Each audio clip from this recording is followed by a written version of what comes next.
કેમ છો મેમ? હાય, હું એકદમ મજામાં છું. તમે કેમ છો? બસ એકદમ મજામાં છું. તમે અમેરિકા 6 મહિના હમણાં વેકેશન કરીને આવ્યા, યસ. તો હવે કેવું લાગે છે ઇન્ડિયામાં? ઇન્ડિયા આવીને ઘણું સારું લાગે છે બિકોઝ હું બહુ જ અહીંયાનું ખાવાનું મિસ કરતી હતી, ઘરનું ખાવાનું, મમ્મીના હાથનું ખાવાનું.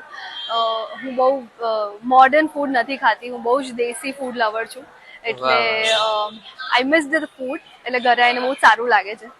ખૂબ સરસ. બાકી હવે કોઈ આવનારી ફિલ્મ માટે એક્સાઇટેડ ખરા તમે? આઈ થિંક ચણિયા ચોરી સીમ્સ ઇન્ટરેસ્ટિંગ. એનું હમણાં જ એક સોંગ આવ્યું છે, યસ. પોજરામાં પોપટે વાહ. બોલે. બહુ જ આમ કેચી છે, કારણ કે ઓલરેડી આપણે એ સાંભળેલું છે પહેલા, અને જે નવો ટ્વિસ્ટ આપ્યો છે, it sound very interesting. 100% ma'am.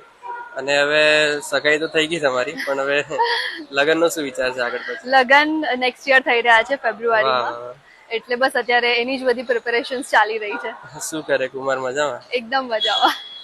તમે રીલ્સ ને એવું મૂકતા હોય છે ગરબા રિલેટેડ બધી, તો કુમારને શોખ ખરો ગરબાનો?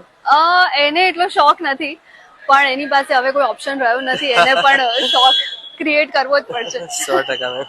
યસ. બાકી હવે નેક્સ્ટ તમારું કોઈ પ્રોજેક્ટ? હું ઓલરેડી અત્યારે એક ફિલ્મ કરી રહી છું, એના શૂટ માટે મુંબઈ જઉં છું. એટલે સૂન અમે લોકો એની ડિટેલ્સ ઓનલાઈન રજૂ કરીશું.